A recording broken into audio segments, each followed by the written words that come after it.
Yeah, so 2023 is definitely turning out to be the year of the alien, isn't it? We've had those the UAP hearings in Congress, and then this week, the Mexican Congress had two reptilian mummies that had supposedly that had been dug up in a Peruvian mine, presented to them in a pair of boxes, together with huge amount of testimony from various scientific experts who had done various kinds of analyses of the specimens, CAT scans and tomography and DNA analysis and radiocarbon dating and everything.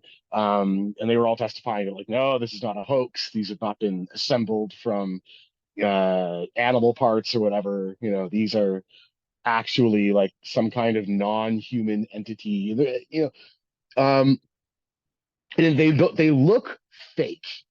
Like if Yeah. you just look at the pictures, they look so fake. Uh, but then again, what would they look like?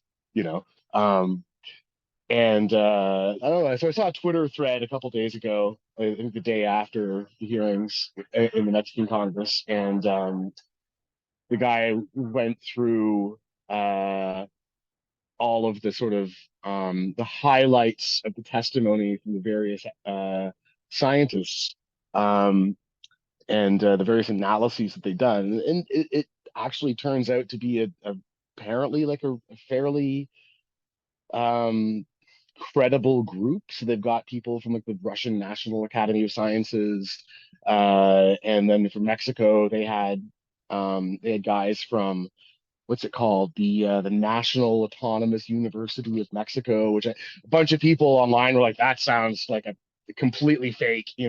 But it turns out like no, that's a real university in Mexico. It's considered sort of like the Mexican MIT or something like that.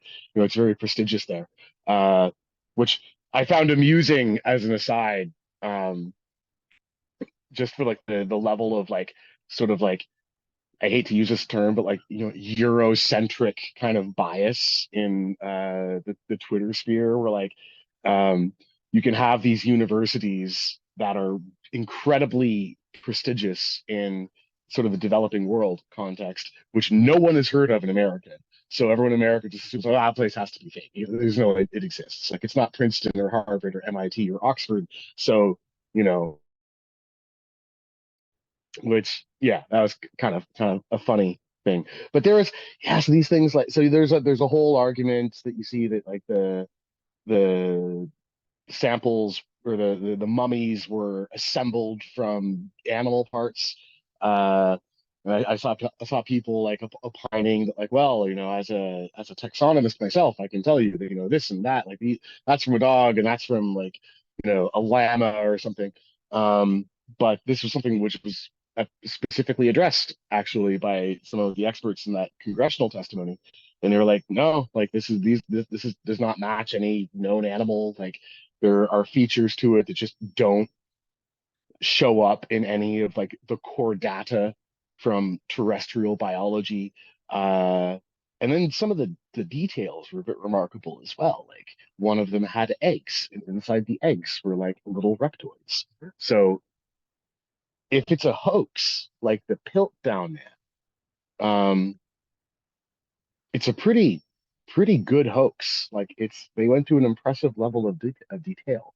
Uh, So I don't know. I don't know what to think about it myself. But I think it's really interesting that we've entered into this cultural space this year where suddenly all these Fortean phenomena um, are being treated as real by officialdom, where, just a year ago, this was all like, conspiratard fever dream. And, now it's like, no, like there's, NASA's writing a report on UAPs that just came out like a few days ago. And, there's the AARO that is what is it, the Aerospace Anomalies Reporting Office, which has been set up specifically to report these things to Congress. And um, various Well, I think I scientific just societies that are being formed in like the private sector. in order to look into these kinds of things. So it's we live in a very much stranger reality than we did before, right? Like e either this stuff is all fake and officialdom is embracing this fakeness, or there's something real here and reality is way weirder than the sort of official reality that we were living in up until 2023. So yeah, what do you guys think of this? So just to address you because you were talking about officialdom and official answers there at the end. And so I Mm. think I'd like to tackle the second part of what you said. Like it's sort of like, well, what if it's just that the phenomenon that we're seeing is a change in officialdom?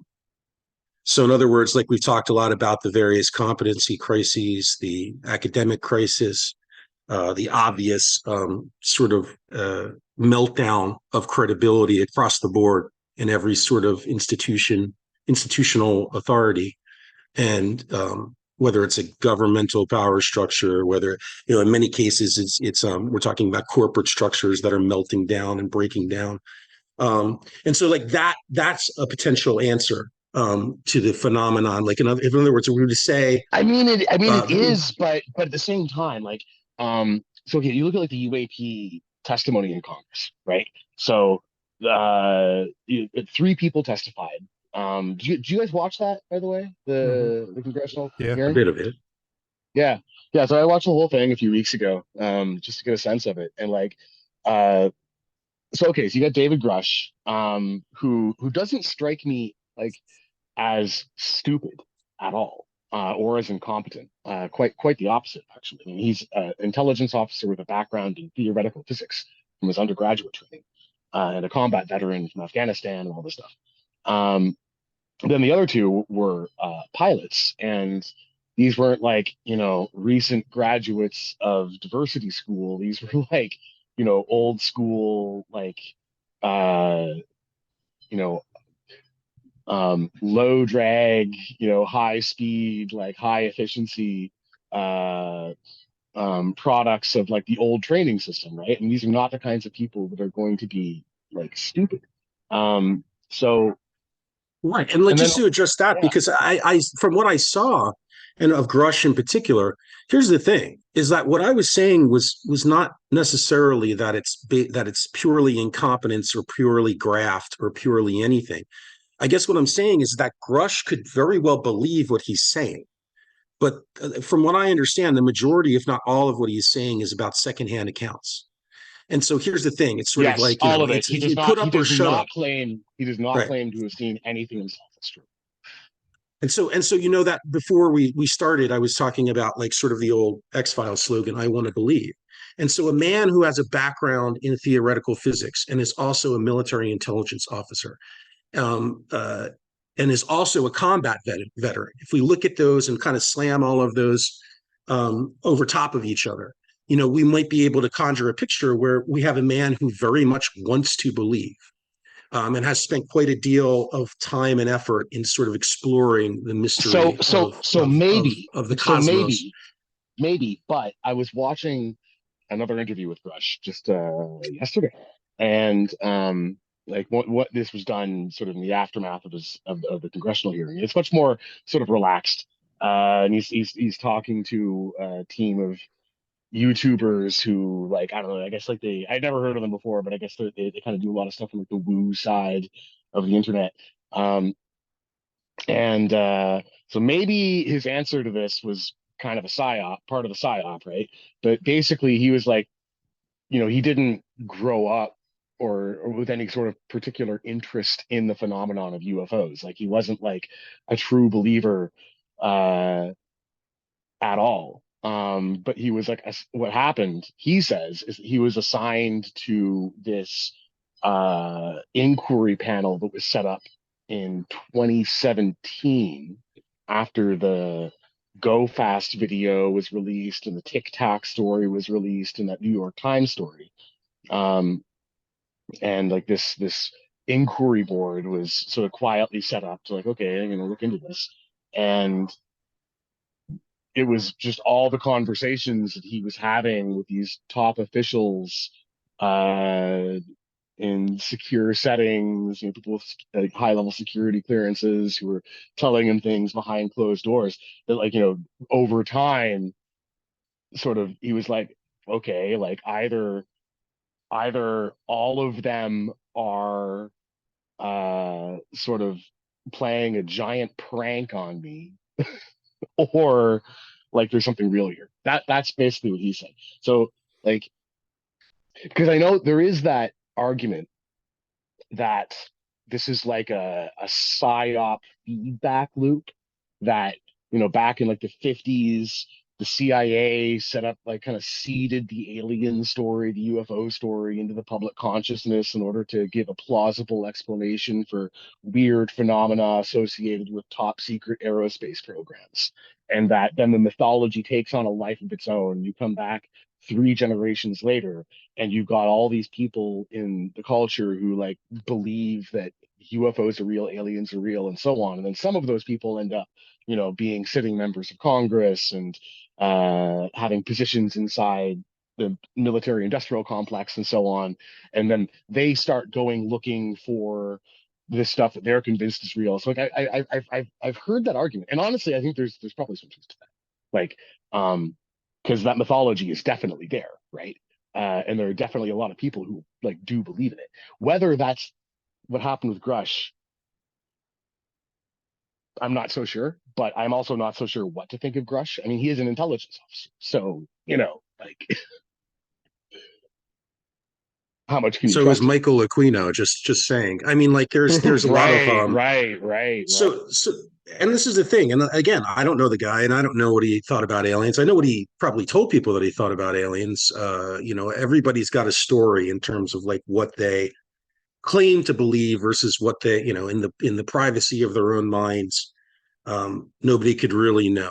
And nobody could really know, again, like people that lack self-awareness, they may not even be aware of their own biases and their own sort of projections upon reality. So it's sort of like, so he could find himself in the perfect space suddenly, where again, combat veteran, right? So we already have like a person who has a heroic self-image to some degree.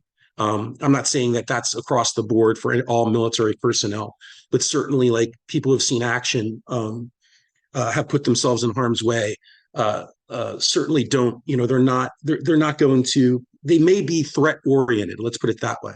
They may be like the type of personality who says like, well, I want to engage a threat, a problem of some sort, and even a dangerous one. And aliens, in that sense, represents the ultimate meta problem, the ultimate meta threat, right?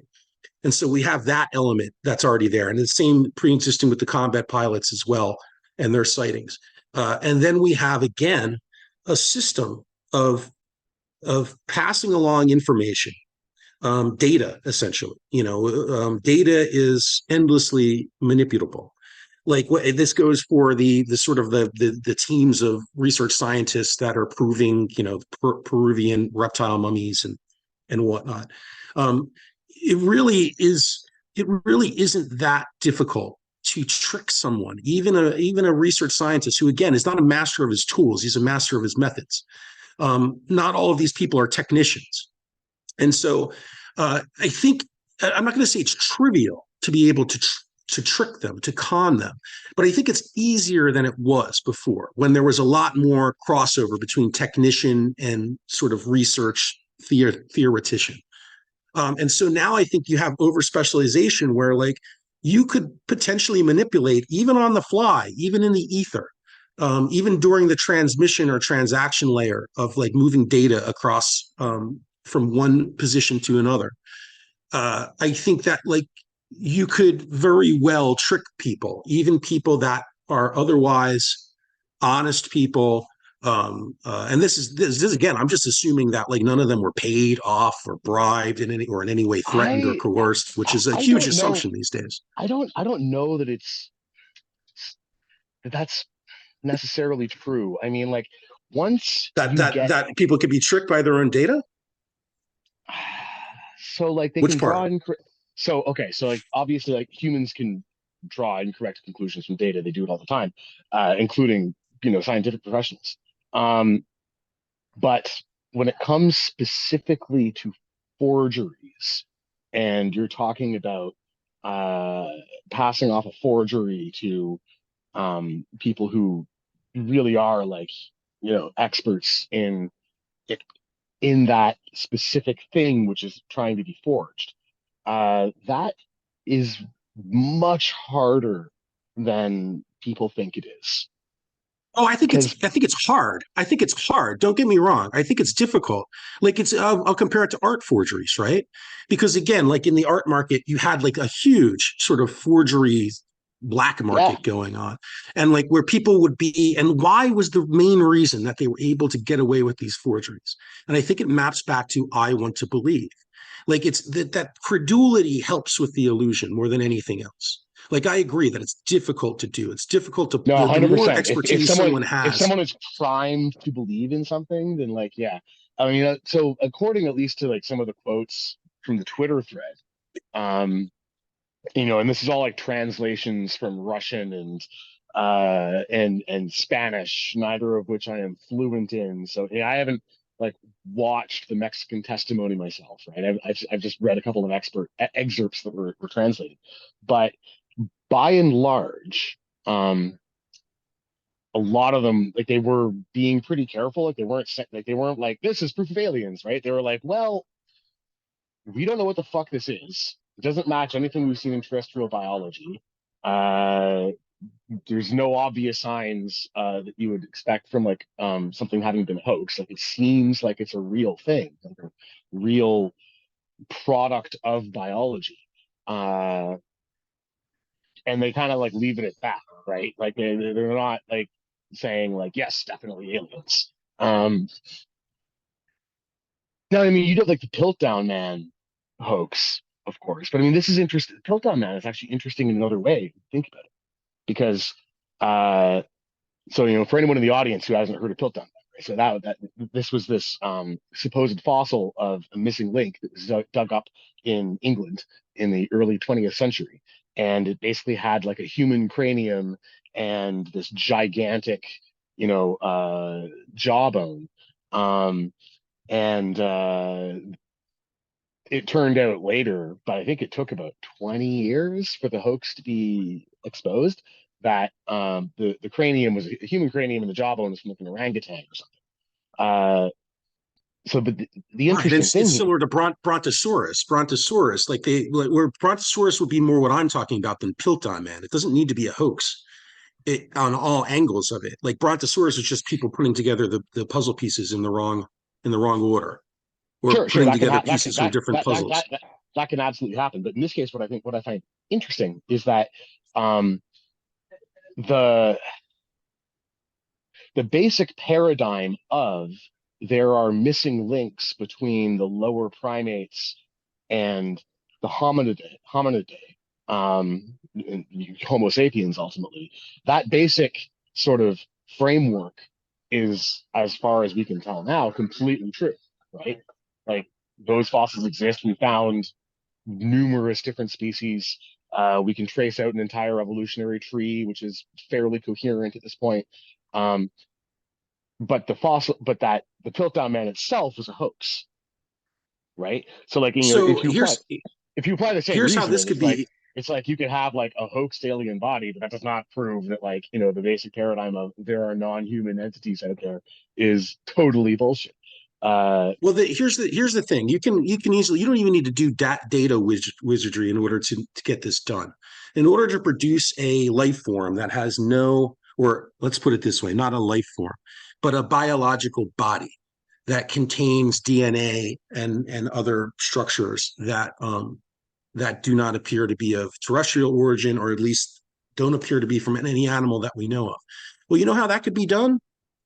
That could be done through genetic engineering. Okay. In other words, you don't have to create a living, breathing organism. As a matter of fact, you could create something that essentially is stillborn and still come up with what appears to be a DNA solution that it does not in match anything in the known in records. So it can be done. in principle, I think that's right. In practice, I don't know that. I mean, like So this is like again before we started recording, right? Like, I mentioned that story about like the Peruvians being attacked by aliens that was in the media like a month ago, and then there was like a couple days later, like it turned out that, like, oh, actually it was like mercenaries working for a mining company who were zipping around on fucking jetpacks. Uh, Yeah. and right, so like, you basically veering from one sci-fi explanation to another, right? And like I feel like that scenario you just painted is sort of in a similar sense, right? It'd be like in principle, yeah, you could do that.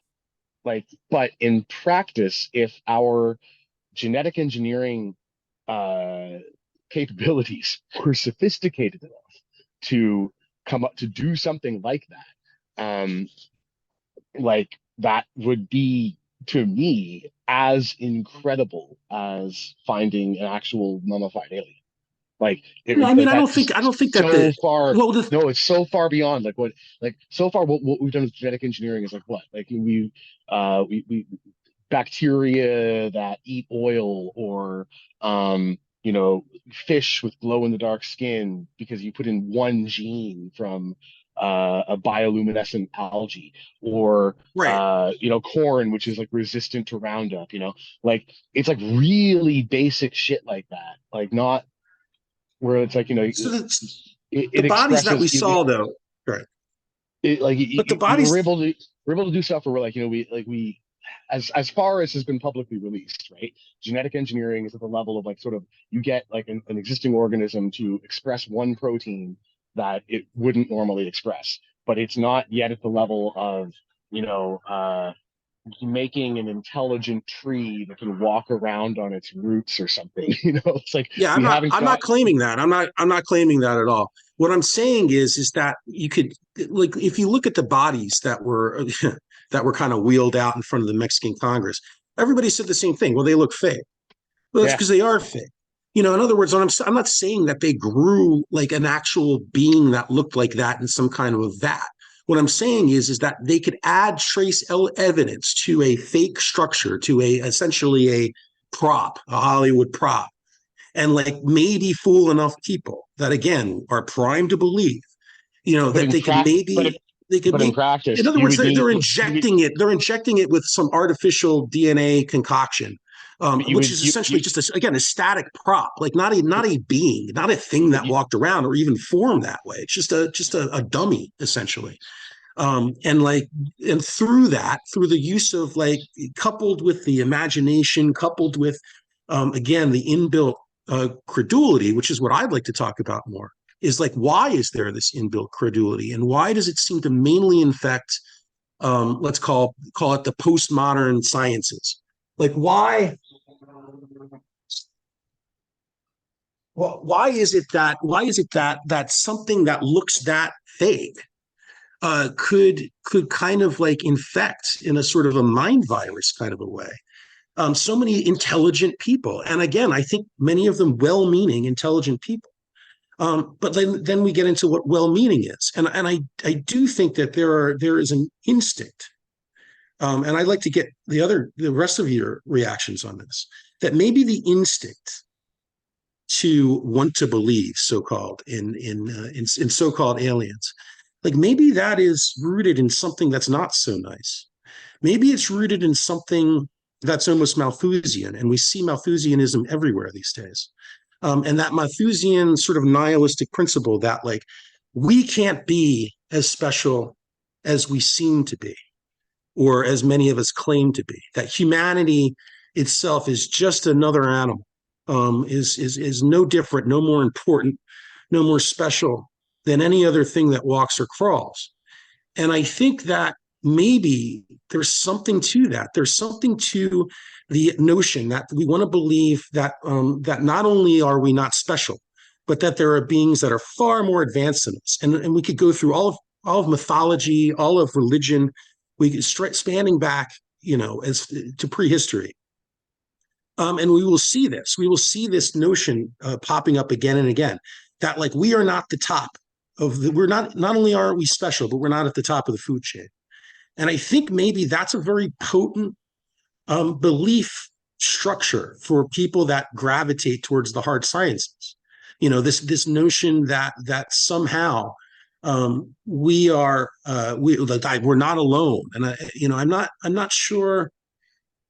don't think that that's specifically um, necessarily, it's not necessarily a bad thing. It's not necessarily Well, bad to, because again, I it mean, maps back it to does. humility and, I was about to before the say grandeur of the exactly cosmos and the mystery. right. But it's sort of Yes. like, but it can go overboard, like anything else. I think it could stray into territory, and I'd like to get other people's thoughts on this, because my base assumption about this is that this is an illusion. This is something that is being done, that has a certain incentive. Like all of the idea of generations of let's say UFO propaganda and counter propaganda. I think it's been leading somewhere, and I think that we are being primed to see where that's been leading. And I think it's to sort of a grand illusion of sorts. And I'd like to get everybody's thoughts on that. What if the entire goal of all of this has been to prime us for some kind of a mass extinction level threat that would galvanize the entire planet? And remember, we have globalists that we're dealing with that are seeking to rule the world under a single banner. And what if this is the sort of the project that's been lurking in the background all along beneath, scams like COVID or climate change? It's like that's not working. It's not working fast enough, and it's not working well enough for the people that engineer them. So what if this is their kind of Hail Mary pass? And if you don't think it is, like I'd like to know like what you think that Hail Mary pass might look like. Okay, well, I've got a few things to say about that. First, on the subject of kind of the wanting to believe and the hard scientists kind of being predisposed to see it a certain way. I think I mean, from my experience, it's kind of the opposite. That the people who are most into the into the sciences are the most um, out of the general population are the most non-receptive to these ideas, to the point where the few Just to just to scientists. just to just to I just want to verify from my personal experience, and I think I have more experience in those circles than anyone here. Yes, that's Uh-huh. exactly true. That's exactly true. Right. So so if you look at the few scientists that at least go public, I mean, it's this tiny minority who are usually they have to have a bit of disagreeableness, as kind of smart people, a lot of geniuses tend to do, to go against the grain. You look at the history of like even J. Allen Hynek, who was working for Project Blue Book. He was prime debunker, while in private he was eventually convinced, okay, there's something to this, and then eventually came forward, and now he's just remembered as a UFO nut. James McDonald, who was like some kind of atmospheric scientist, and was one of the only mainstream like reputable scientists at the time who was like, no, there's actually something to this. And he ended up committing suicide because his dealing with like Phil Klass and the arch debunkers, who were the kind of prime materialists that seemed to be violently against the idea of even looking at UAP or UFOs scientifically. And that, for the most part, is kind of still the status quo nowadays, because of the past 6 years of first the Leslie Kean and Ralph Blumenthal, their article in the New York Times outing the ATIP program in the Pentagon. Now there's like a bit more of a place for scientists to say, oh, actually, I am interested in this. And there's like, but it's still a tiny group that you could probably count. You could count the public names, on one or two sets of hands. And so there seems to be two kind of, at least two approaches, and one seems to be the kind of underground, what Jacques Vallée called the invisible college type of scientists and military intel people who are like interested but do it, who for the most part over the past 50 years have conducted their UFO studies in total privacy and without any publicity, because they didn't, they wanted to keep their careers and reputations. And then you have just the popular approach, which is, I think more what Mark, what you're saying applies, is more like the general population. If you look at the random people on Twitter, where the vast majority of people who are getting behind the Peruvian reptile mummies just seem like regular people. And there's this tiny group of scientists who are getting behind it. Now, personally, I tend to think that these are hoaxes, and that these scientists involved have kind of convinced themselves that there's something to it, something more to it. Like even with the genetics, like apparently some geneticists have looked at it and they said something like 70% of the DNA is not like anything we've seen before. I've seen other people, like other geneticists online, saying, well, that doesn't really mean anything, that they won't necessarily come down one way or the other, but saying that there's all kinds of stuff that can lead to genetic results like that, including species that we haven't got the genomes for, like certain types of maggots and stuff like that. That there's a whole that those results can easily be consistent with just a whole lot of contamination of the actual samples. Whether Yes, that's like Glad you said that, because I was thinking the same thing. Yeah. But yeah, it wouldn't necessarily take any like advanced like CRISPR technology to do that. You really could Right. just like No. I was you just like looking for dump a the bunch of cells in conspiracy version. dump a bunch of But cells in a blender and yeah, yeah. Yeah. yeah. So No, I that's what mean, I was basically saying. Yeah. I'm so like you guys, I mean, looking at those things, I'm like, oh man, those just look fake. I'm gonna kind of like, I'll leave I'll keep an open mind about it, but I'm coming down for now on the hoax side of the equation, but we'll see. But for okay, so two other things. One about the super advanced beings. I think maybe the simplest answer is just that it's a strong belief that, and throughout the history of humanity, because it's just true that we aren't the top of the food chain. So I'll just throw that out there. But that at the same time, um, going along with your idea, Mark, about this being an illusion to lead to something. Well, it could be an illusion leading towards something that is the product of something that's non-human. That might be part of its plan, because like I've been interested in like UFOs for a long time, and I've read a lot of stuff about it.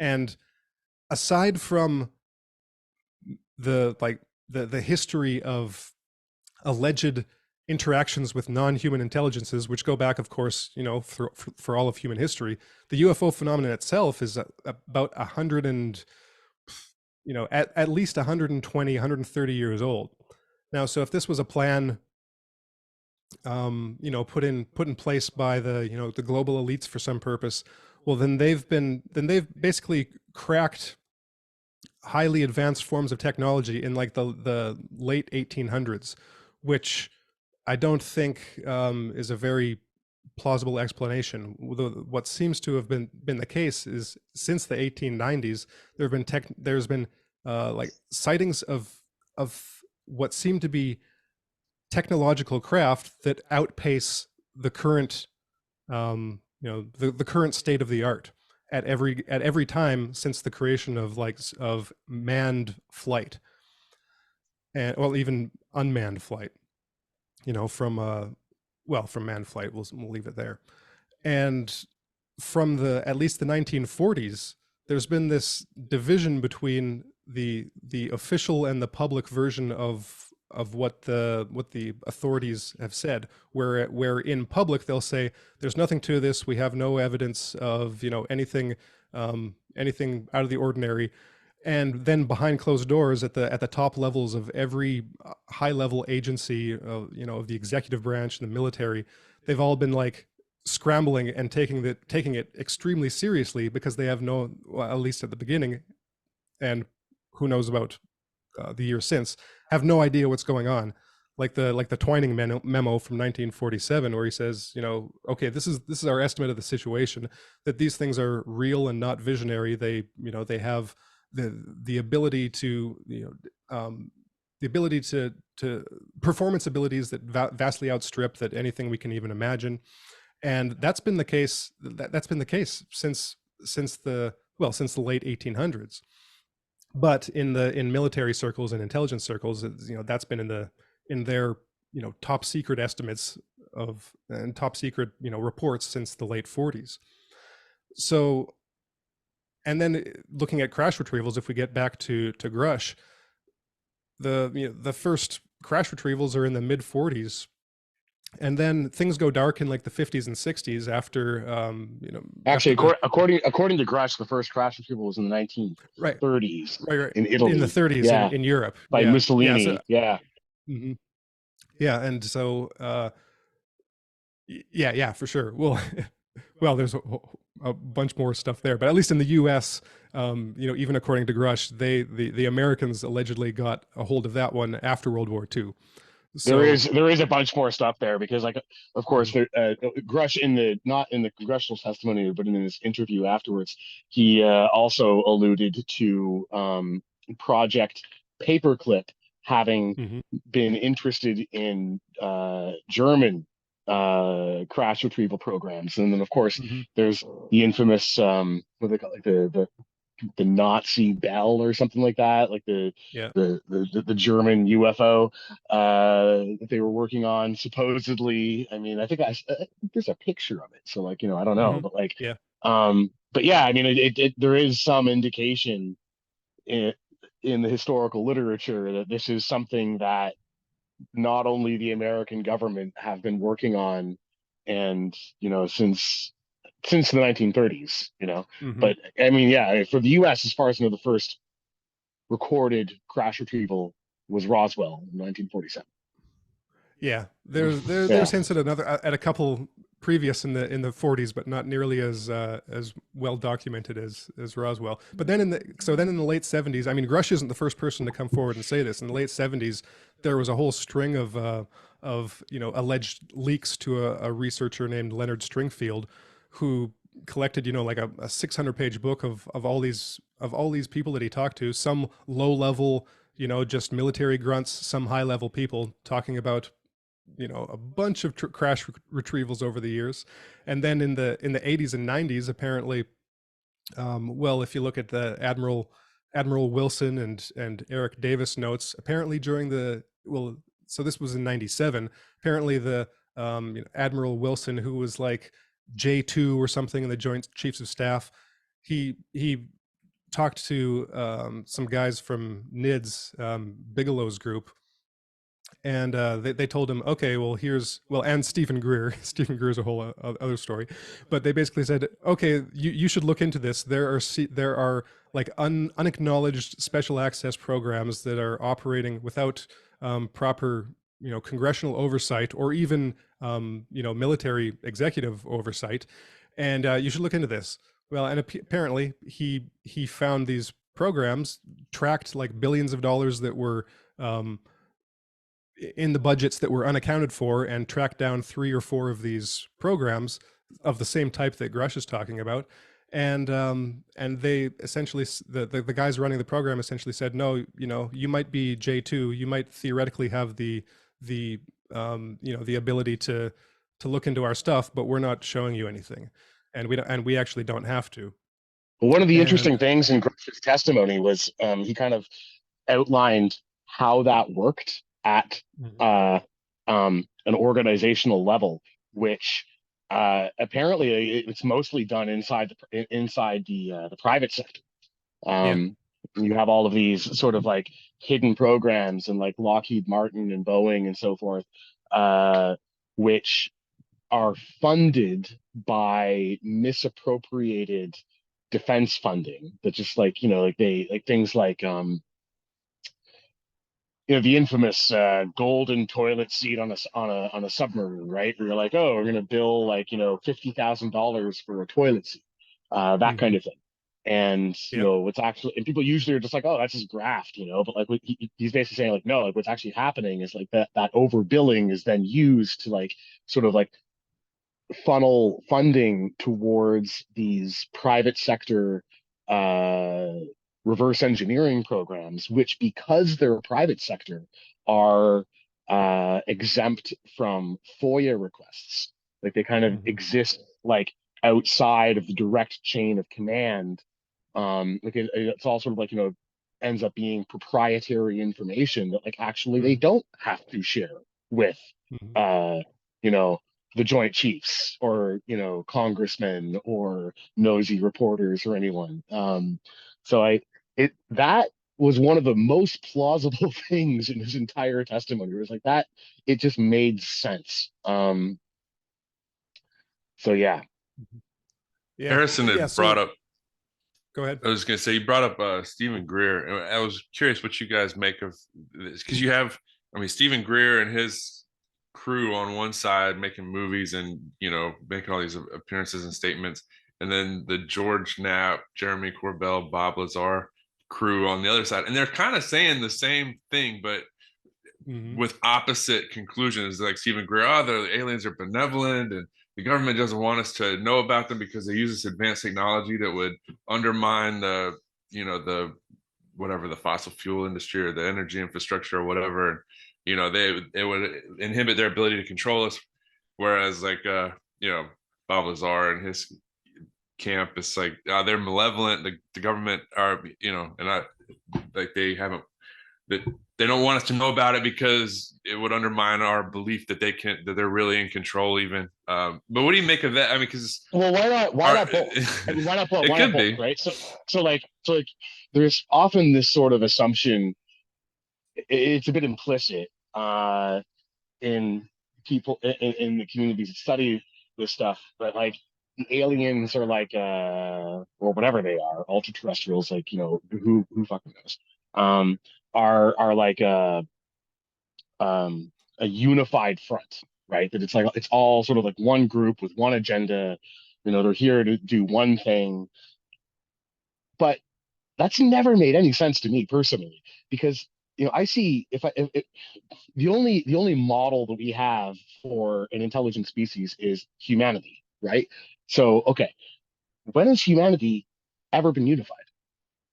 Right? We've never been unified, even like certainly not at the species level. But even if you drill down to sort of lower levels, the continental levels or what have you. I mean, it's not unified. Like Asia has never been unified. Europe has never, even during the Roman Empire, Europe was not unified, right? No life Um, is unified. Ants are not unified. Ant hills go to right, war with each other. This is right, just right, a byproduct of right. life, not No, of no, that's intelligence. precisely what I'm getting at is like, and you never have this, right? So like, assuming that you have, and there's no reason to expect that would be any different for a far more advanced species, or so I mean, okay, so first of all, for one thing, like, why do you assume one species when it could be thousands of different species, and then are they going to be unified? Like, I fucking doubt it. But even if it is like just like the one species, right? Like, say, the human race expands and becomes an interstellar civilization. Do we really think that it's all like going to be like one giant empire ruled by the Earth? Like, hell no. Like, you're probably not even gonna have the Earth unified by that point. You're gonna have China, Russia, and South America, and Africa, and North America will all have, and Europe, will all have their own sort of like little space empires, just the way European imperialism works during the Age of Exploration.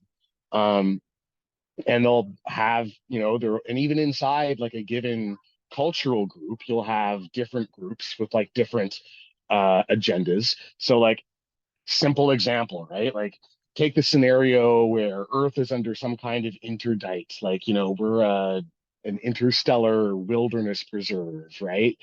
Okay, well, we have wilderness preserves. We also have poachers that go on to wilderness preserves in order to like do big game hunting or whatever. So you've got one group of the aliens who are Or trying to cable keep news Earth shows that will isolated. film the wilderness Right, preserve for entertainment for the people. right. And so yeah, like one group is just trying to like like Humans gone keep wild. it was trying to like keep the earth wild, as it were. You have another group, other groups which just want to be here to like, yeah, exactly, like get like the National Geographic documentaries, right? The Interstellar Geographic. And then you've got your poachers who are here like eating our fucking loosh or something. Like so some of them would be benevolent, some would be malevolent, and some would be, and the vast majority would be completely indifferent, which is Mhm. the other thing, of course. Like, so what one of the analogies that people have made, which I think is maybe a good one, is Sentinel Island, right? Where you've got this like Stone Age tribe living on this isolated island in the Indian Ocean that India just like lets them be. And Okay, like what is our Yeah. civilization's interaction with them? Well, we're kind of aware of them. The overwhelming, like 99.999% of the species actually aren't aware of them. The small number who are aware of them, it's like this kind of curiosity that they don't really care about.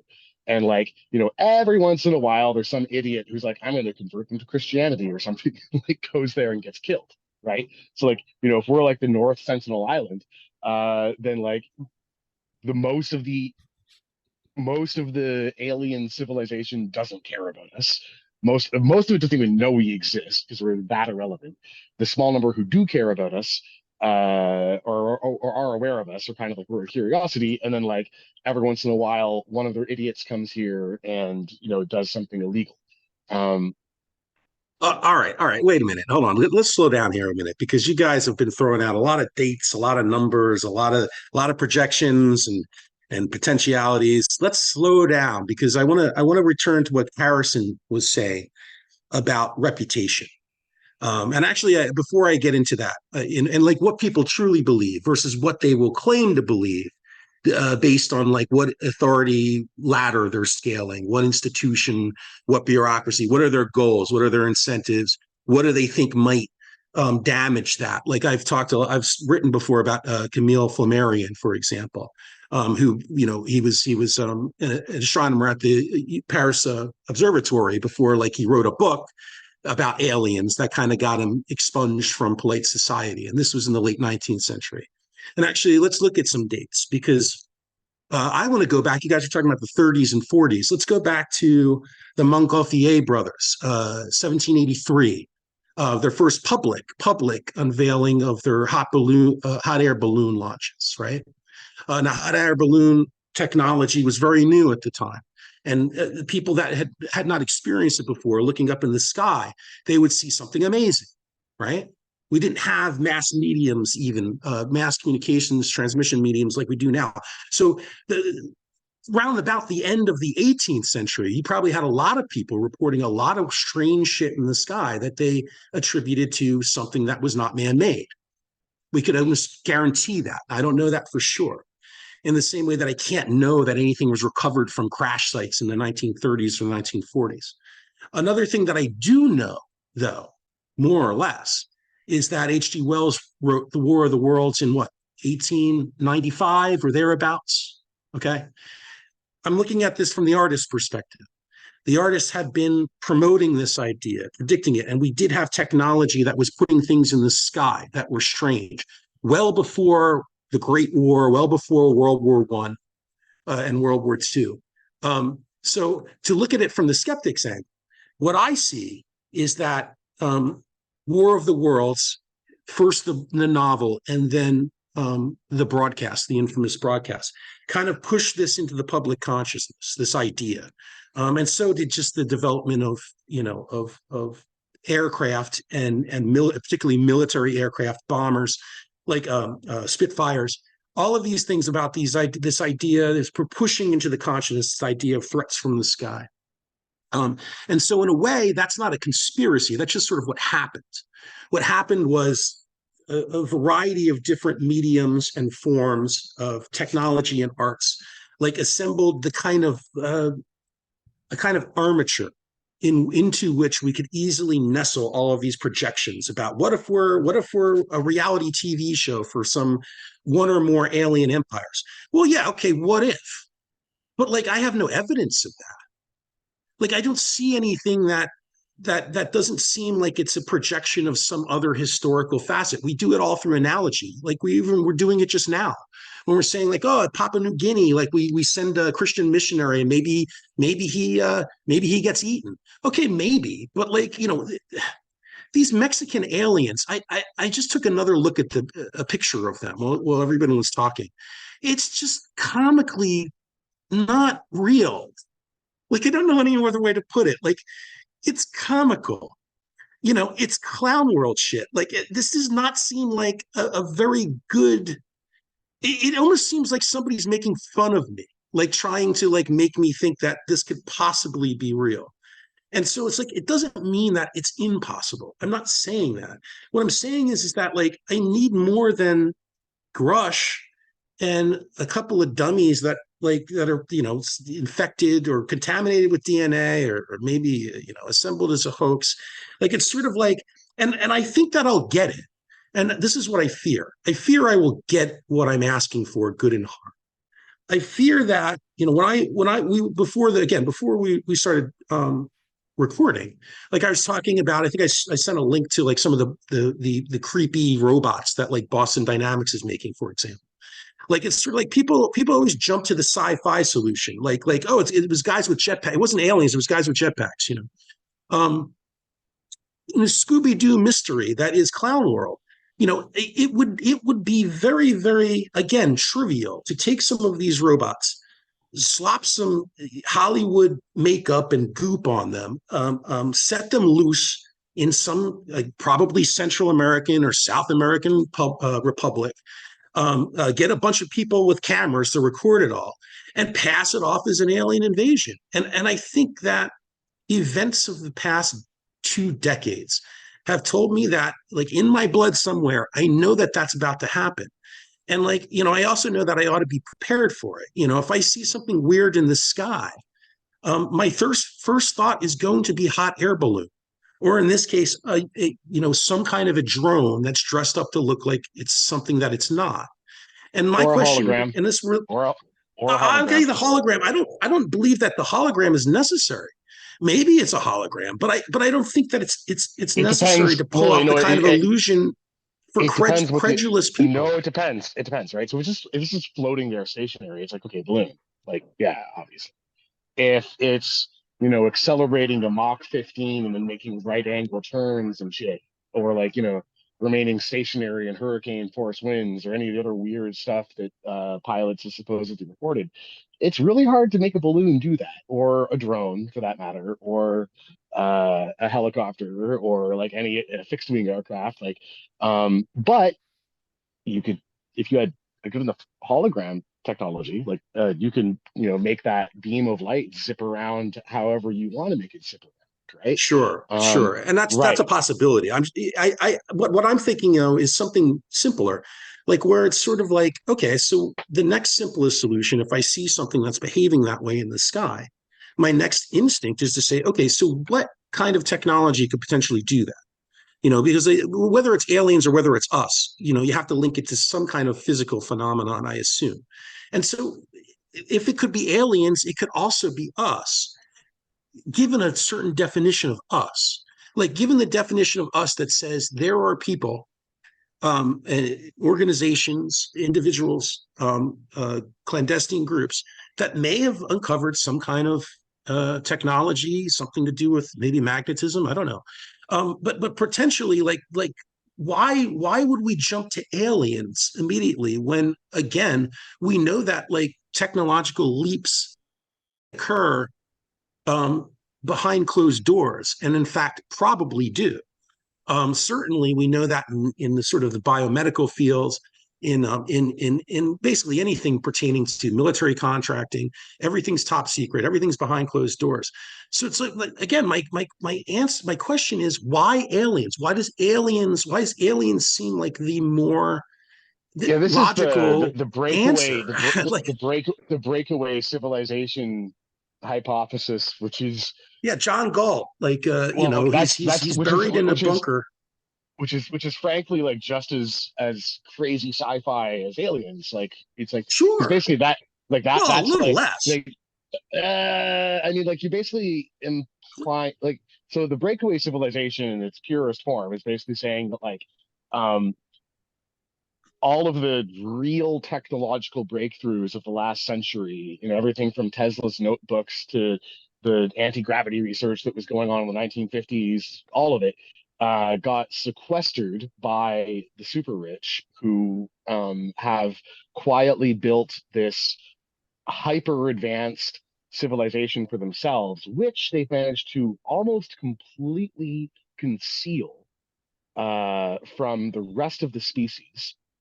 And I'm not saying this is like, like I would never believe they would do this because I mean, like these people are fucking evil. Like even without the breakaway civilization aspects, like I mean, they're just bad people. So like, if they had the opportunity to do this, would they? Yeah, I could believe that. But I mean, like you're then sort of positing that they have access to effectively what are UFOs, like flying saucers and the whole bit. So it's like that crazy sci-fi technology exists, and within certain circles is even in regular use. It's just it wasn't aliens that did it, it was humans, which okay, I mean, like if like that's certainly that's a hypothesis which is out there. It's a narrative which is out there inside the sort of like conspirasphere like mythology, right? What would you say um about, I mean, you said breakaway civilization, so this is more like a recent thing. But there's also the idea, and some of this comes back to the narrative that we have or the history or whatever, the official account of things as they are, how they got to where they are, so full of holes and anomalies, that people are saying, okay, there's, I mean, for example, like the work of like, Randall Carlson or Graham Hancock, or, about there appear to be these ancient cataclysms and maybe there were advanced civilizations, and there's signs that this idea that there's just been this linear upward process progress since like 7,000 years ago or whatever, and there was nothing before that. Doesn't seem to, it seems to leave a lot that it can't explain, or you know and so then there's the idea, well, where did this ancient civilization go? So that's when And yeah, exactly. What like, what if what if what if the Atlanteans have like an outpost that they like in an underground city that they've been yeah. quietly living in or something? Or Yeah, the moon yeah. too, No, I mean, which Or is, sounds or hiding in crazy, plain sight, or hiding in plain but sight. well, yeah, You know, among like us, so to speak. so Like in other words, so if I, it doesn't have to be a so breakaway so so civilization. so, It could be just so, a breakaway technology and culture. so Um, um, sure, yeah, go ahead. sure. I mean, the breakaway civilization is just kind of like the nomenclature that's applied to that class of narratives, right?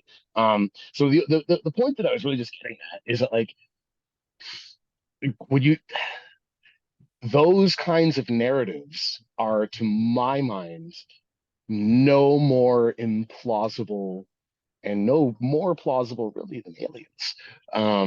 Like it's kind of they're sort of as incredible to me. So like I mean, if I can draw like an analogy to like current, much more standard scientific questions, right? So like y'all have heard of dark matter, I'm sure. So like dark matter is inferred from the fact that when we look at how stuff moves on a large scale inside like galaxies or galactic clusters or what have you, it doesn't move the way we would assume it should move from Newton's laws, uh, given how much stuff we can see. And there are sort of two possibilities that open up from that to explain what we see. One is that there's a bunch of stuff we can't see, which we call dark matter, which can then be added into Newton's equations to make them balance out. And the other possibility is actually on a large scale, Newton's just wrong. And things don't move that way. They move in a slightly different way, and you need to modify those equations, which is something called modified Newtonian dynamics, which it turns out that you can explain everything that you see pretty much equally well with both of those. And like there are some things that one can't explain, but then it turns out the other one explains them really well, even better, and then vice versa. So how do you distinguish between them, right? And I mean, inside sort of conventional astrophysics, like dark matter is like sort of like that's the accepted explanation. And if you are pushing for Mond, then you're just a crazy, well, not conspiracy theorist, but like you're marginalized, right? Um, because for some reason there's this prejudice, like invisible stuff that doesn't interact electromagnetically with anything else in the universe and only interacts gravitationally is somehow more plausible than Newton was just wrong when you get beyond the scale of a solar system. And to my mind, it's like, well, those are both kind of remarkable and equally plausible and also equally implausible. Like, and I would sort of, the idea that there are other intelligences in this vast cosmos does not strike me as inherently implausible. The idea that bad actors with a lot of resources on the earth would have to sequester technology for their own benefit behind, like, walls of secrecy over the course of like a century is also actually not that implausible. They're sort of equally, and they're equally sci-fi, right? it's and then, like, okay, well, then you have let's throw another monkey wrench into it. Then let's and then offer you have even a the third it's all solution. it's all a Yeah. hoax, like that there's this vast effort to trick the entire human species into thinking that there are either aliens or a breakaway civilization, which, for the sheer scale and audacity of such an approach, is equally amazing, actually. Like, it's sort of, there's no explanation here for the sum total of all of these phenomena, which isn't incredible. What Well, would you yeah, I say? mean, Oh, but go ahead. and then if they're all equally incredible, then, like, Occam demands that we look at things in terms of the fewest number of steps. And so I think that, like, the fewest number of steps would be something like the arrival of the conquistadors on the shores of the Aztec Empire, which I thought Mel Gibson captured beautifully in at the end of Apocalypto, Apocalypto. yeah. So like, essentially what we're talking about here is we're saying, like, okay, so that's the fewest number of steps for me, is that someone has arrived. It's not that the Aztecs were stupid. They weren't. They had their own technology. They had a civilization that had um, uh, uh, was literate, that had mathematics, that had all Advanced the things astronomy, that that we they'd started to develop astronomy. metallurgy, and, like, yeah, Right, no, it was exactly, highly exactly. So sophisticated, yeah. it wasn't that they were completely out of it. They weren't a Neolithic tribe, like, throwing around rocks, but, like, Mm-hmm. there here comes an arrival of someone who has access to a technology or to substances with properties that just simply weren't available. And so, like, Mm-hmm. so again, so that's the fewest number of steps for me. So in other words, I'm not saying that neither is sci-fi or requires some degree of credulity in something that's not in evidence. What I'm just saying is that I think Occam tells me, it says, like, well, maybe go here first. And I don't even think that aliens is second. I think second would be something more like magic. And the reason why I say something more like magic or like sorcery is because, again, the human tradition has stories stretching back way past what anyone can divine as sort of the beginning of literacy. If we look at it, and this is pan-geographic, we will see that consciousness itself is seen as a thing that has properties, that will itself can affect material, what we can consider material reality. That kind of magic is what I'm talking about. And so magic is actually the second closest explanation, not aliens. Aliens is third. I'm not going to say a distant third, but it's distant enough where it's just sort of like, okay, well, we're literally talking about light years at this point. In terms of, we're talking about physical distance, as well as, like, sort of distance from the number of steps in terms of going through the order of logical principles. So Yeah, but I mean, I don't see why the I don't distance see why thing. they're equal. Yeah. So the distance thing often gets invoked as, like, oh my God, it's so far away, right? And, like, Well, I don't. Okay. Yeah. I I didn't I mean. don't I I don't added that I as a. don't I Okay. I don't find that as a strong argument. First, because even as a relatively primitive species in comparison to, what we've been talking about, we can already think of, like, a long list of ways that we can use to transit that distance, right? Whether we're Alcubierre. talking about, yeah, well, exactly. At the most sci-fi Well, level, you got the Alcubierre drive. but then you've also Right, got we do like, the wormhole creator. Yes, I understand. or you've got Yeah, I think you've distance got is not even the generation most shifts, important. you've got von Neumann Sure, probes, like you've got sure. I think that they could cover relativistic the travel, distance. like Yeah, yeah. they So I could mean, cover the distance. it's sort of like, yeah, I mean, like, But the number of and then it's steps and like the number of assumptions. it's energetically expensive. But if you're talking like a type two, like Kardashev type two civilization, like the energy that they have available to them is, I mean, it makes interstellar crossing like trivial in comparison to what they can harvest from their own just one star. Absolutely. Absolutely. But Right. I'm talking about the number of assumptions here. The first assumption being that like there is life elsewhere and that's not even the biggest assumption. The biggest assumption, I guess, would be given the what we think the age of the universe is, or our estimates of it. The idea Hmm. that there would be some intersection between all of these different variables, all of these different that we have to be alive at the same time. We have to they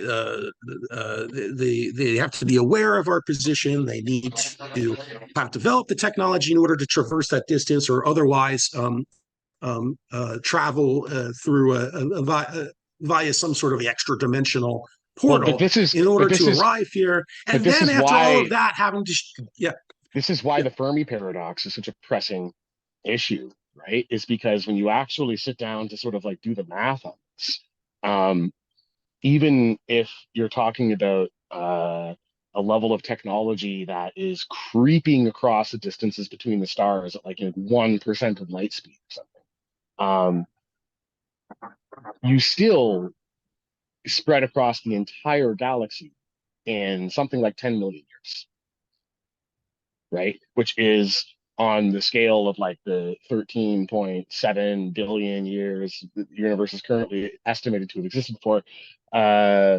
Whether that's right or not, I don't know. Probably not, but that's trivial, right? It's a cosmic eye blink, not quite an eye blink, but it's like a cosmic few minutes, basically. And so it's like then it's like, okay, why don't we see them? But then of course, if the UAP people are right, then we do see them. We've been seeing them for all of human history essentially. They just don't feel like saying hi. Which, so I mean, yeah, I don't know. So it's like, okay, yeah, the distance looks huge to us, but I don't know. To use the Aztec example again, right? Like the Aztecs would not have been able to conceive using one of their war canoes to cross the great ocean, uh, and find an entire continent or multiple continents on the other side of the ocean. It wouldn't even have, like, that would have blown their mind. They'd been like, "There's no way. Like, how would you survive that?" Because that was their level of technology. Just that wasn't possible. Um, Although they did have stories of people coming the other direction, which Cortez took advantage of. But then, at a higher level, for the European level of technology, once they had tall ships, like making that crossing was difficult and dangerous, but doable. And now that we have our level of technology, like a transatlantic or trans-Pacific ship trip is a matter of hours, and the most notable thing about it is how boring it is. Um, well, that's it. I mean, but that's the thing, though. We're talking about all humans here. So the Aztecs were humans, the Spaniards were humans. They were living at the same time. One group did something that was seemingly impossible, and it was a group that was disguised from their eyes because of the distance. In our current mode of civilization, and it's this sort of global, interconnected, data-driven civilization. The idea, it actually seems to me more likely that like a group could covertly do the types of things that we're talking about. Like, in other words, it's sort of like, if we look at Maui, for example, and I don't want to get into directed energy weapons or any of this stuff quite yet, at least, but it's certainly speaking, within, speaking of sci-fi, the well, speaking of sci-fi, but but yeah, like, and yet no, but but I like, don't okay, think you so need a choose, weather right? So like, machine in order to I remember do like things to, I remember I yeah, had that article on Canada burning, and I was like, yeah, I think it was yeah, arson when all those forest fires were going, right? And I had a bunch of people yeah. in the comments who were like, oh yeah, look into directed energy weapons. And at the time, I was like rolling my eyes. I was like, come on, man, like you don't need like sci-fi stuff like that. You can just do it with like drones dropping incendiaries, like Yeah. it's not. but then, I started looking into that more, and I was like, oh, okay, so like Yeah. actually, like the technology to do this has existed since like the 1970s. So like, Yeah, it's you know, not advanced stuff. It's making things hot from a and distance. then right, and then Microwaves like, essentially. and then there were those like laser beams satting down on Hawaii from space like a few months ago, and it was like, okay, like, and like, and everyone was like, what the fuck is that? Because like whoever had put those things in orbit like didn't feel the need to like tell anyone that their satellites were up Right. And there or what their satellites were for. Yeah. so this is interesting though, right? Because like the people that would sneer at this right now, that would sneer at the idea that that Maui was set on fire in order to really create like an actual fire sale on some of the most prime Right. beachfront property in the world. Like the people who sneer at that and say like, "Oh yeah, right, they shot lasers from space." They're not really sneering at the idea that we could shoot lasers from space. Like they maybe once upon a time they were. Maybe the boomer generation might have been saying something like that, like we don't have the technology for that. Well, everybody knows that that's trivial now. What they're sneering at is the idea that people would actually do it, that they would be evil enough to do it, that they would be Right. capable from a moral and spiritual position to just make a decision like that. And I'm like, well, you people have not been paying attention. Yeah, Harrison. I mean, This it's is totally people that off have the not subject, been paying attention to any of history. but Harrison's Go ahead. recent post, about the child sex trafficking type stuff Yeah. going on in Omaha, Nebraska in the late '80s, involving high-level Bush and Reagan administration officials. Even, it's just like there's nothing new. These guys are evil as shit. Absolutely Yeah. no compunction about. Oh, I can make money. I can increase my power and by fucking over some people and burning them alive. All right, you know. Yeah, I mean, in a weird way, like the anti-conspiracy theorist people, like they give me some kind of a hope uh, in a strange way, because like what they're saying is by screaming out loud, like, "Oh, you're all a bunch of tinfoil hat wearing this and such." What they're saying is they can't believe that people could be that monstrous, and it's naive and childlike. But like again, like you don't hate children because they're naive. But you certainly don't listen to them. You certainly don't use them as some sort of a guide rail for decision making. And to bring it back to aliens for a second, like again, like with War of the Worlds, there is this. I see a huge incentive, a massive incentive to be able to tap into something which we've all agreed is like very, very old, ancient, really. This idea where we're talking about hieroglyphics in the pyramids of Giza, or whether we're talking about Piltdown Man in the form of Peruvian, reptile mummies. There's definitely like something in the human germinus where we sense that like if we had a threat to unite against, that would bring out the best in us. And that's again, that's not specifically sinister. Like that can be turned to our advantage. It's part of No, who so we are. But like, actually, but Mark, I want to comment on that because that's actually like a really, so that this actually brings it back really well to like, okay, so we'll say it's a hoax, right? Why would they hoax it? And like, one of the explanations that's proffered is that it's the thing at the end of Watchmen, right? Alien invasion. Oh my God, our entire species is under attack. We need to unite as one to repel the threat, right? And world peace breaks out. The Ozymandias thing. Um, okay, so I am skeptical of that just because I don't think human group psychology really works that way. Like, I can't think of a single instance in history where an equivalent threat has resulted in that kind of unity, right? I mean, so you've got, for instance, the Persians invading Greece. Some of the Greek city states came together, others threw in with the Persians. You've got the Mongols invading Russia and ultimately would have pushed on to Europe. Did the European kingdoms unite behind Russia? Fuck no, they left the Russians to their own devices. You've got the Ottomans trying to come into trying to conquer Europe. And again, like, did you have European unity? Like, absolutely not. Like, you had a few of them cooperating, like the Polish and the Austrians, for example. But like, most of Europe just ignored it. You've got of course, to go back to Cortez, you've got the invasion of the New World by the Spanish and the Portuguese. Was there any unity anywhere or in North America with the French and the English? Like, and again, there was no unity between the native tribes or the native states in the South against the European invaders. Like, they were sort of individually making their like either going to war with or making treaties with the invaders. Like, that's what would Well, yeah, but happen. like Like, but that's you're kind this of making isn't my point for me. this is sort So of in because practice. It's like maybe our evil overlords are sort of like so naive that they think that, yeah, like, oh well, we'll yeah, John. convince everyone that we're being invaded by aliens and that will bring everyone together. And it's like, actually, I don't think if that's their plan, I don't think that's That's going to their work plan, out but the I'm not way saying like. it'll work. I'm not saying it'll work. As a matter Yeah, of yeah, yeah, fact, fair enough, fair one of the enough, fair key enough. Yeah. properties of evil is that their plans suck. Like Mm, ultimately, they have a blind spot a mile wide. Like it's not just a moral blind spot; it's a strategic one. They're not; these aren't long term thinkers. From what I can see, like they're very evil cunning. overlaps They're very very well with cunning. short term tactical thinking. They're very Um, cunning. Yes, good, Well, they're good. good Yes, at destroying stuff, and so in division, but yeah, not so great at creating something great and lasting and bringing people together into, they're you know, they're very it's more cunning, but Doctor they're not Evil very from Austin intelligent. it's Powers. just divide and conquer. It's That's the only thing they're good at. They just want sharks with friggin' lasers on their heads. Like it really is something like that. Like it's comical, like how One short term their million their thinking dollars. is.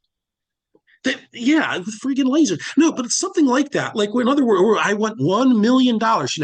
It's satire. The satire works because again, like these evil geniuses. Yeah, that's how they think. You're right, John.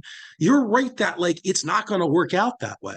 But that doesn't mean that the dream that they have of it working out that way. It doesn't Well, mean is that it that if they're they're, positioned, if they're well positioned to do so, it doesn't mean they won't try.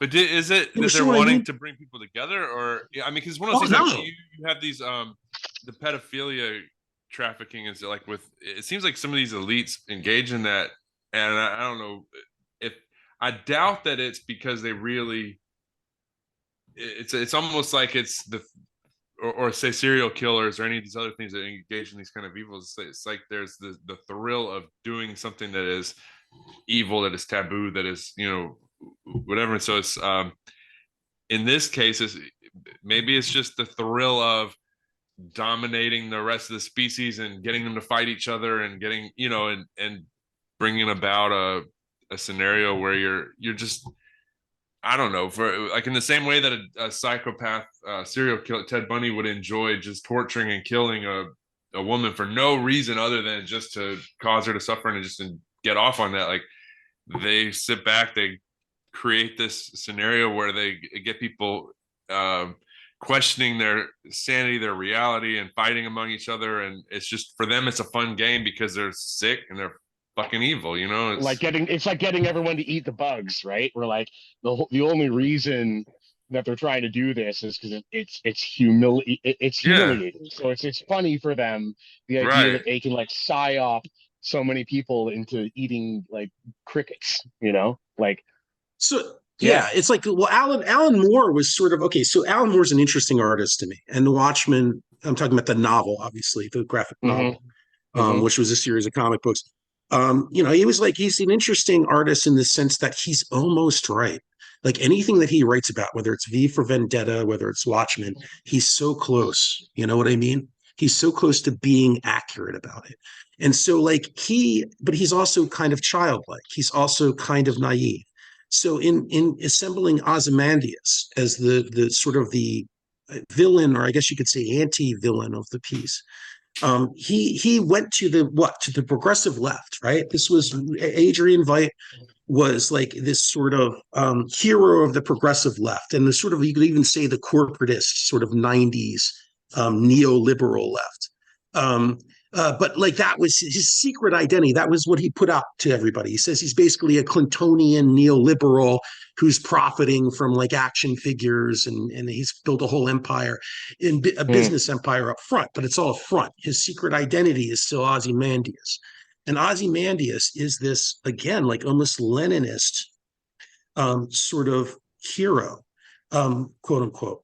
like where in his own mind, what he is doing, the omelet that he is making and the eggs that he is breaking are worth it. They are worth it because he is a utilitarian, but also he presents himself as this profound humanist. And so in killing 1 million people to save 1 billion, this is his math at the end. He sees himself that way. And I think Alan Moore and many other artists like would like to believe that like almost all of these people are of the sort of the left-wing model of psychopathic or a pathocratic mindset. Like he would like to believe that they're all like that. That they all think that they're working for the greater good. They're just, Whether it's yeah, eating the bugs or they're whether just it's misguided or something, right? And like the yeah, they're idea just that you have misguided. like spiritual evil that simply delights in uh Right. degradation is something so foreign to their mindset. And And then death and also death. and also I think like it I think part of it, to be totally fair to Alan Moore and like his sort of generation of creatives, is that it seems almost jejune to them. It's like dramatically less interesting if your villain is just evil for the sake of it. It's so much more interesting if he's doing horrible things for the absolute best of reasons. And I get that because, when that actually does enable a much higher degree of dramatic tension in a narrative where you have where you can see where both sides are coming from and sort of be like, oh, he makes a good point, but he also makes a good point, and like and then you're not sure even who to cheer for exactly. Like it's more fun to read something like that than it is where you just have the kind of cackling supervillain who's just like cartoonishly evil. But those people do exist.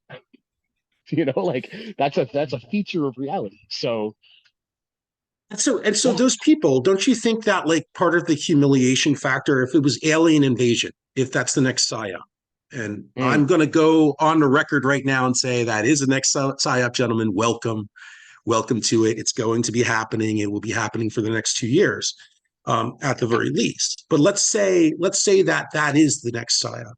The humiliation factor is there's multiple ways in which it gets accomplished. Well, again, it makes people think that like, my God, I am never safe. I am not safe in my home. I am not safe in my bed. I am not Hmm. safe, anywhere on earth, essentially, because this force, this overwhelming force from the stars that has technology beyond anything that I could possibly dream of. Which we Like I don't essentially understand, live so at their whim. we don't even Yeah, know what their technological capabilities are. We don't even know specifically what they are. Maybe they're maybe it's fairly conventional. Maybe they have some kind of hyperdimensional technology and they can just like pop out of a wormhole in your fucking living room. Like, you don't know, right? right. Yeah. Right. And also, it would also torment people in another way. And that is because a lot of the talk I hear about UFOs and aliens, this is an interesting dimension to it because I think it's just an interesting topic in its own right. So like people say like, oh, well, if we were to prove the existence of aliens, it would throw all of theology into chaos. In other Mm. words, all the believers would be proven wrong. Anyone who's been talking about God or the gods or anything in any spiritual dimension forever will be shut up finally. And certainly those nasty, nasty Abrahamic faiths that posit man as the child of God. Like they would be finally they would be defeated forever because like we would prove to them through science that somehow like no alien humans are not special at all, and by the way, there is no God because aliens. Now that seems, first of all, that doesn't even make any sense to some degree on a metaphysical Well, level. I don't think the the existence or reason non-existence of aliens has anything to no, say no, no, about the existence of God. not Yeah, God okay. specifically, but the reasoning there, because obviously there's a lot of crossover between like sort of like biblical revisionism and UFO research, is essentially that uh, all of that sort of mythology around the gods is essentially just recording human interactions with aliens back in an era when this was something that happened on a more day-to-day basis.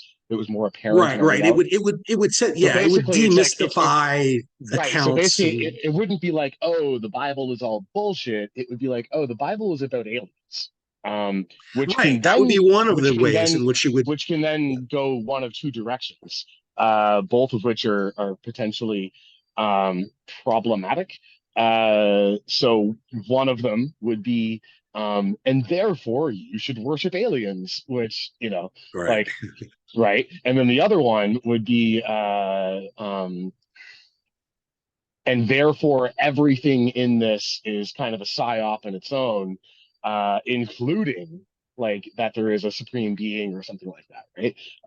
Which is sort of like, you know we've detected that some of this bathwater is dirty, therefore we throw the whole thing out. And like, I mean, I think you know how I feel about that, because I'm intensely skeptical, shall we say, of a lot of stuff in the Bible, but that has absolutely no bearing on my belief in God. Um, Right. you know, Right. And I I think think the there's same thing could be like, extended to aliens, because it's sort of like, all right, so aliens, yeah, how does that change the idea of what first principles and the idea of first cause? It doesn't change any realistic. but I okay, don't but know. I should have a just to better go word than that, but to go back to like the alien psyop, right? So like, you have to like, so okay, what would be the reason for it? And like, okay, maybe they just want to laugh at people believing in certain things. Like, okay, but you know, I think usually if they're going to go to that much trouble, like there's another angle to it, and like usually it's because they want to gather more power to themselves. So okay, like, are they assuming that this would, like, the terror of the threat from the skies would then sort of like serve as a pretext for a massive centralization of power and rollback of civil liberties, a massive shortening of the leash, as happened during COVID, for example, as also happened when the Twin Towers came down. Um, and I think, the logical inference is that, like, yeah, that's probably what they would go for. But um, hold on a second. That seems kind of like a desperation move to me, because, like, if you have widespread belief in society that, the Earth is being invaded by hyper advanced non-human intelligences, like, then um why would our governments be able to protect us from that? Like, it seems to me that that would actually undermine their authority uh rather than increase it.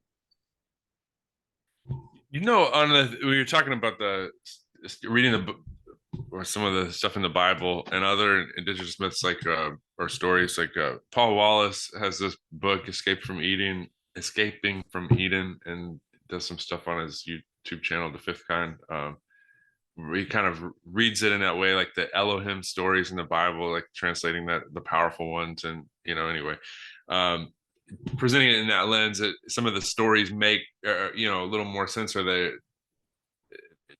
I guess it's just a different way of understanding them. But kind of using the way these stories convey a truth without being literally true. Just like with the ideas of ancient apocalypses, like with Graham Hancock and Randall Carlson talking about like the end of the Younger Dryas, you know, and without getting too far afield on that point, like that, these flood narratives or flood stories, are of could be read in that way, commemorating an event where sea levels rose 400 feet in a short time, and there was this mass extinction, and whatever civilization existed was wiped out, and that humanity was kind of reset to a more primitive level. In the same way, if you just take the bare bones of the story, you have the real God, whatever or whoever that is, and then you have some angels, some powerful beings that are affiliated with, or are good in alignment with the real God, whatever the real God's wishes are. And then you have the demons, these malevolent creatures that interfere with those plans for whatever reason. But there seems to be an idea that from Paul Wallace's books, that the biblical narrative indicates, and other indigenous stories indicate, like, that humans were genetically engineered by aliens, which in his case, I don't think he really offers anything from a scientific perspective as evidence of that, but just saying that the texts themselves for the Bible and Sumerian, you know, it is myth. very strange that we have fewer chromosomes than all of the other higher primates. Yeah. That is a really weird thing. Well, and we don't fit in really on the planet either. Like there are these other animals that can survive in a state of nature relatively easily, and then humans. I mean, I know they're hunter gatherers, but you know, it's like we're so vulnerable to the elements, you know, compared to other animals. I mean, it's odd as well. Yeah, I mean, I've heard that Isn't the argument. simpler solution that chromosomes don't have as much to do with what we're looking at, with the full picture of what we're looking at, than some people There's something really really ascribe weird to with them? there's something I don't understand with chromosomes, and I'm not a biologist, but like I mean, like you know, different organisms have different numbers of chromosomes. But then like how exactly does that happen? Because you know, as something is evolving, you can't reproduce with something that has a different number of chromosomes than you have. Um, so like how like it Have would you have tried every combination yet? no, it's true, I haven't. But I mean to go back to like the humans not really fitting in, right? I've heard the argument, I've heard that argument. I'm very far from really convinced by it because like it seems that that's kind of coming from like a sort of Eurasian perspective where we have to deal with winter and you know like if we and it's like okay but if you accept the out of Africa hypothesis that you know the cradle of the species was actually Africa, I mean Africans don't really need clothing. You know they just like True. right? Like, I mean, they don't necessarily, they don't really need fire in order to survive the night. Like, it's not, like they're perfectly well adapted to their environment, in fact. And then, you know, all of the human subspecies that have colonized the rest of the planet, well, they did so with the benefit of, you know, technology, with like fire, clothing, stuff like that, which meant that we didn't need to evolve. For instance, in the case of Europeans, we didn't need to evolve like heavy pelts in order to survive the cold because we had fire and clothing. So you know, it just wasn't necessary. Uh, so I don't know. I tend to think most of those sort of um, apparent mismatches between human biology and terrestrial conditions are probably better explained to the fact that we're a tool using species. Uh, Yeah. With yeah, you know, I mean, with the and with Paul Wallace, I know like saying his scientific evidence is pretty thin, but you know, in terms of it is an interesting thing that you have not just the Bible, but all these other, you know, I use the example of African or you know, Native South American, you know, myths, stories that commemorate some of the narratives that sound similar to at least with this some of the stuff in Genesis, you know, in the Bible that seems to be make more sense if you open up the possibility that maybe this is talking about extraterrestrials or some kind of well, advanced there's civilization, you apparently know. like the Dogon people in Africa. I remember reading to these guys a long time ago, who talked about encountering intelligent fish people and we're apparently aware that Sirius was a binary star, which was something that we didn't figure out until sort of the 19th century because the binary companion is a white dwarf star, which is very much not visible to the naked eye. Um, so like, so stuff like that, which you kind of go like, huh, like that's it. I mean, and is that story true? I mean, that's one of the things with a I lot of these, right? Like, you know, it like you run into the stories, you know, okay, is the story true?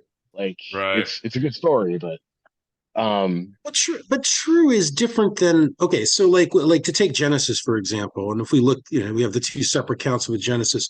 The first one is actually pretty straightforward. The first one is just sort of the order of things, right? Like first light, then sort of atmosphere.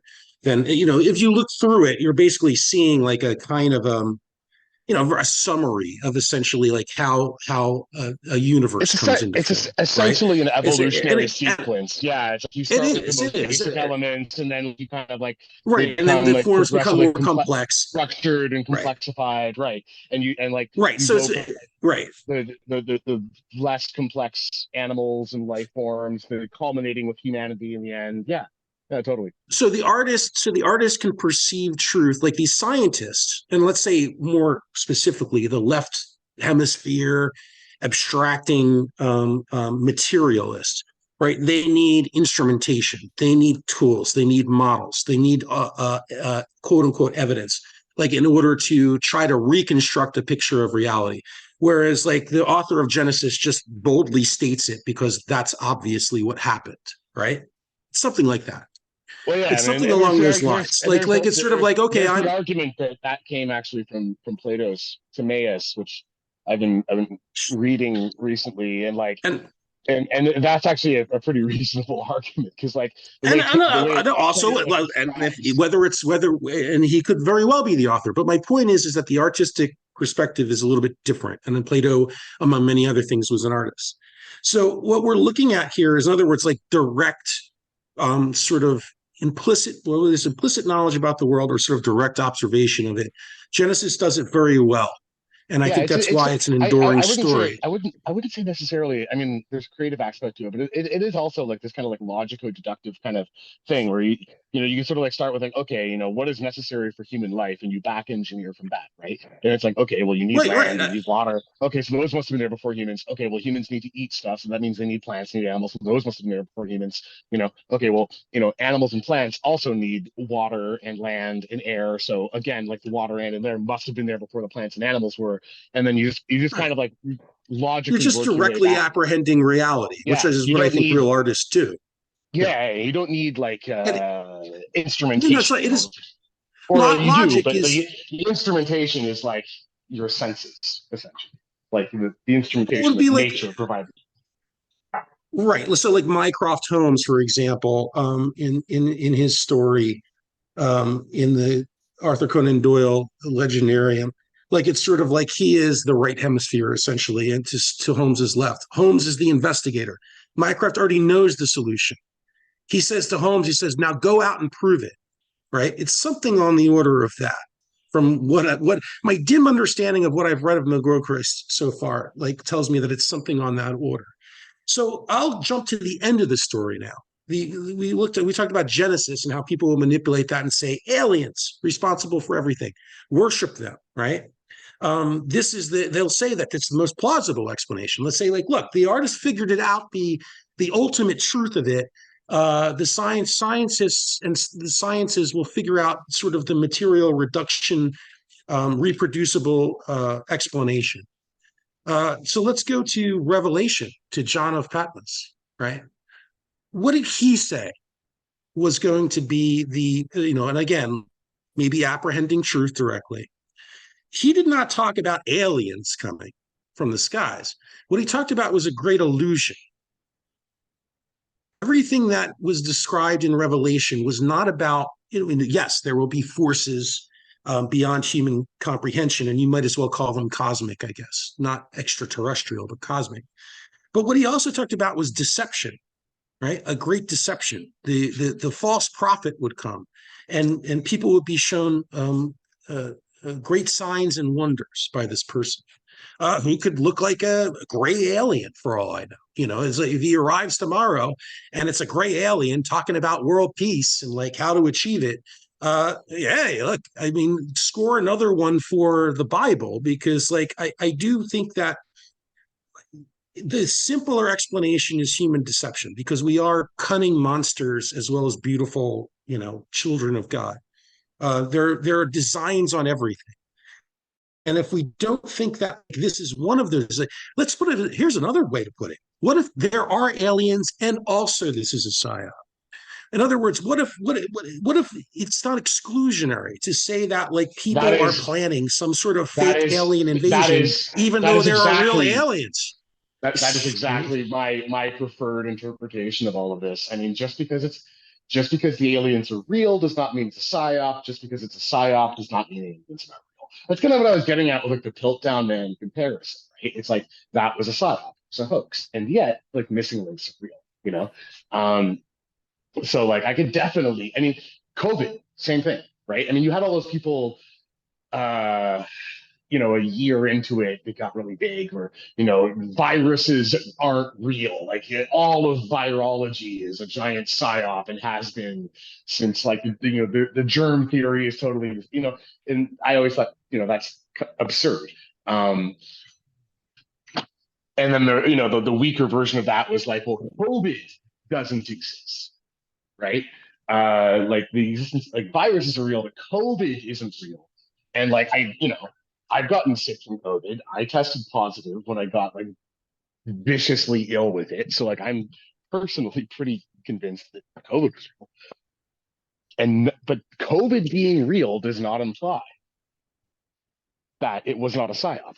Like it very obviously was a psyop. I mean, like we saw all the manipulations of, infection fatality statistics um, uh, and like death rates and just everything, right? And like we all lived through that. So like it's very and like if you wanted to do a psyop about something, really the best way to do it is when you're playing off of something which is actually real, because like the less you have to make up, the more convincing your deception can be. The best psyops are the ones that are like 99% completely factual, and there's just that one little bit of like manipulation which is like slipped in there in order to vector things in the direction you want to go. Even like you take something like more political, like a color revolution, right? In most of those cases, the grievances that are being used to get people out on the streets are typically quite real grievances. They're pissed off about the corruption in their local government or whatever. And most of these like second world countries have like really corrupt governments like that. That shit is all true, right? Uh, and yet it's being used to manipulate the population into doing what they want. And you can kind of see like a mirror image of this sort of method in the concern that the ruling class has over malinformation, right? Um, where like they're not just concerned about people spreading things that aren't true on the internet, misinformation and disinformation. They're concerned about malinformation, things that are completely factual but are being used to manipulate the population in ways that are inconvenient for the ruling elite. Basically, like things we don't want people to know because like that'd be bad for us, right? But the fact that they're so worried about that doesn't just imply that like they're a bunch of liars, although that's also true. But it sort of tips off to like kind of like their method as well, which is not typically to just make things up whole cloth, although they do that sometimes. It's more to sort of like use the true things to manipulate the things that people do. George Floyd, he died with a guy like kneeling on his neck.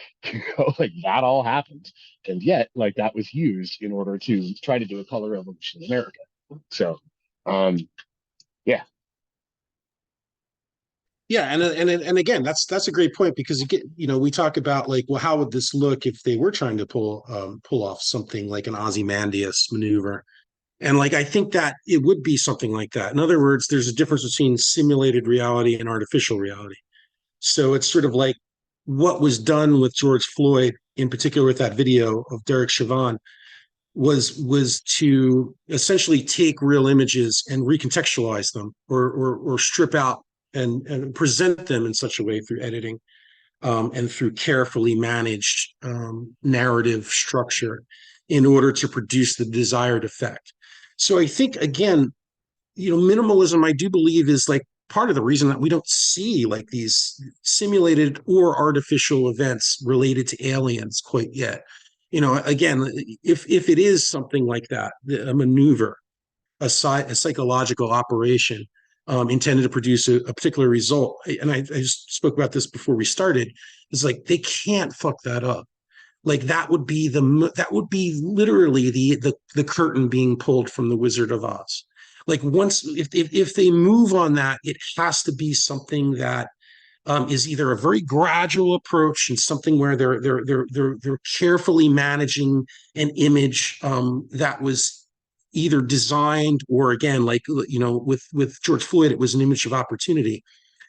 So it could be something like that, an image of opportunity, or it could be something that's very, very carefully designed in advance and produced in advance. I thought it was interesting that, like, in towards the end of just to bring back Watchmen, towards the end of that book, when they actually confront him in his, you know, Arctic lair, they preface it by him killing all of his minions. I don't know if you recall this, but he essentially poisons all of their chalices, all of his employees, all of his right hand men, all of those scientists and artists that he employed for the purpose of saving the world, he executes. And again, he does this because it's sort of like, well, I can't leave anyone alive to tell the truth about this. You No know, witnesses. it's not, Yeah. again, no witnesses, no witnesses. So again, so it's sort of like, so, and it would have to be something like that. Like, in order to pull off what they would try to pull off, which would be, again, a move to conquer the world, essentially. And again, John, you mentioned the idea that, like, well, like, it's a double-edged blade, because if they say that there's this threat that, like, from alien invasion, and that we all must unite to defeat this threat, you say, like, well, it's counterintuitive, because they're saying that this threat is so severe that they can't counter it. But if they're managing the narrative right, and if they're creating the propaganda just so, and you could look at decades of propaganda in the entertainment space for this. If they manage it just so, then in fact they could galvanize people, and again, prey on what's good in them, like, say, prey on their heroic instincts of men, for example, and say, of course you want to join up, of course, you know, like Starship Trooper style, like, of course you want to, you know, join up and be manly and go on an adventure and abolish this threat. They could certainly present it that way, and I think that they would. But not too much, because again, like, what's the goal? The goal would be to simulate that, and then have everybody else, though, essentially being cowering inside of bunkers, you know, to It's be like used and exploited. Yeah. with the you know, this idea of a great reset. I mean, if they are, for example, thinking, well, there's these problems, humans aren't. I mean, if going with that angle, if they're trying to get everybody to, like, a manageable, well, managerialism, running the planet, you know, in this orderly way where everybody's unified, one world, you know, you know, try the whole Platonic, or from the Republic, you know, the idea that you have the guardians of knowledge, they know what the truth is, but they invent these lies, or kind of a The noble religion lie. designed Yeah. to, and then promote that, and then use this whatever alien fake invasion or real, who knows, whatever it is, these signs in the heavens to convince people, okay, this is what this means, this is what this represents, and here's the religious truths that you need to, you know. Yeah, Anyway. I mean, like, they could do some real weird shit. Like, I've always I love the China Convergence is really good, and I've read some more of Lyon's work since then, and I do agree that, like, there's a lot of powerful stuff in it. I think, like, the problem that I see with the managerial explanation is that it could look like something different tomorrow. It could look like a mystical religious cult tomorrow. Well, Like and it these would probably people, fall apart. I don't think it would work, you know, for the reasons that you brought no, up. yeah, They would try. It doesn't mean they wouldn't try it and try to roll out a exactly. new religion based on, hey, look at all this stuff going on with this alien invasion, and this is what's being revealed now as the truth about things, and it's like it's all a lie, but then it all falls apart and backfires, and Yeah, you know, sharks with friggin' lasers. Like they're not that smart. Like, that's the thing. There probably what would are be intelligent really people among them. what would be really funny and if they hoaxed an alien invasion, and then the aliens actually invaded. Now that yeah. is the story, my friend. As a matter of fact, that would be the most hilarious result. And knowing that, you know, God's a great comedian, among other things, I think that's exactly what would happen. It's almost the way, if you know, depending on how you read Revelations. I mean, I don't know what to make of it, but some of the stuff, it kind of would fit that model. You have somebody showing up and claiming to be, well, standing in the place of Christ or whatever, like this, the fake alien invasion. Here, I'm your new world leader now to save humanity, and then the real thing shows up. But anyway. So like with Well, like at least Elon Musk's maxim that the most entertaining outcome is the most likely. So like to me that would be the alien invasion is real, but everyone is so exhausted by psyops and like buried in hyper reality, like in Morgoth's piece on this, which we didn't even mention, but if you guys haven't read it, it's great. That like no one believes it / no one really cares, and the aliens spend like a year trying to convince everyone like, no, like we're actually here, we're real, we're taking over, and everyone's just like, I don't believe it, this is It's all a like that psyop. meme. And eventually the aliens are just like, they just get frustrated and they're just like, fuck this, and they just go home. And like, it's, and the punchline is humanity's like, pig-headed refusal to believe in stuff because they're so lost in hyper reality is what ultimately like saves humanity from the alien invasion. It's like that meme that you've seen that the alien comes and and he's like, hey, I don't know, whatever the announcement is, and then you got some guy right. Oh man, I've just got a lot going on right now. Yeah, exactly. The gray alien coming out. It's like the doomer, the doomer with the cigarette hanging in his mouth. He's like, the alien's like, he's like, hello, aren't you amazed? We are among you. Are you not amazed? And the guy's like, man, I got a lot going on. Exactly. On that note, maybe we should wrap up for today. What do you say, gentlemen? Sounds good. Yeah, Harrison, you've been quiet for a bit. Like, do you have any concluding thoughts for us? Because you've I think you know more about this subject probably at a detail level than any of us do. Well, I'll wrap up by just riffing on that idea of the real alien invasion hijacking the fake one. Well, just by tying into something that that we were talking about earlier about the whole, that Mark was talking about, the whole alien thing, like why aliens, why extraterrestrials.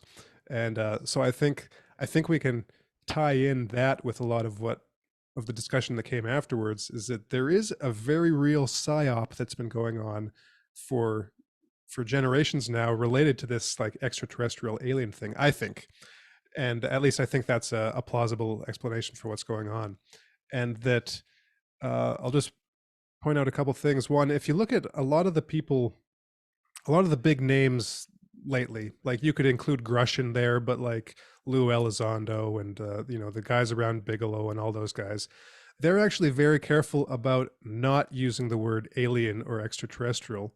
And when they're asked about that, they say it's because, well, we really have no evidence of that, and there are probably, like according to them, there are probably alternative or even better possible explanations, and that's why Grush in his at the congressional hearing said, oh, well, we can throw around the hyperdimensional hypothesis that these are that whatever's going on is somehow a result of the a higher dimensional intelligence that is interfacing with our reality. And that's just one theoretical possibility that he lays out.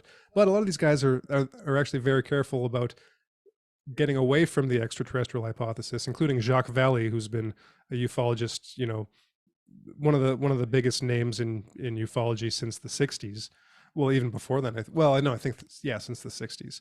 And he thinks the extraterrestrial hypothesis is the weakest one, and that so he and like John Keel and even like today Tom DeLonge, a guy like that, the triumvirate of kind of like ultra terrestrial hypothesis, they would argue that the extraterrestrial hypothesis is a smokescreen, and that it is a psyop on the part of whatever this non-human intelligence is, and that there's a specific reason, or for whatever reason, that they are presenting themselves in such a way that that people will naturally think in terms of aliens or extraterrestrials, when that's not what is actually going on.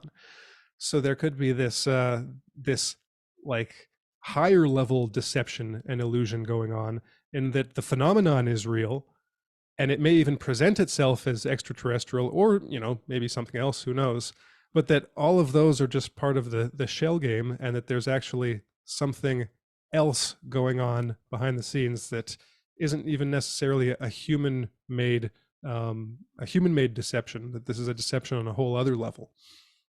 And so, well, when you tie that in with the real alien invasion, it's like, well, maybe it'll be a real invasion, but what's the nature of the actual intelligence involved? There are other options available. So that would be my final thought. Of course, if I was an invading extraterrestrial species and I wanted to get a huge advantage over the humans I was invading, I would certainly want to seed the idea that I was some kind of hyper entity beyond their ability to understand, right? To draw analogy to Cortez again, Cortez did not seed the idea amongst the Aztecs that he was a god, but oh boy, did he ever take advantage of that. Well, I think Harrison's saying the opposite, though. In this case, we were talking about something that is no, he's absolutely saying the opposite. He's absolutely saying the opposite. But like, and what's interesting about that is, what I'm kind of ripping off of is basically just like saying, like, well, like, that's exactly what an ET would say. Exactly, right. That's right. Like, it's like insofar as ET is running its own psyop, like the part of the psyop could be like, to make us think that they're far more than they really are, right?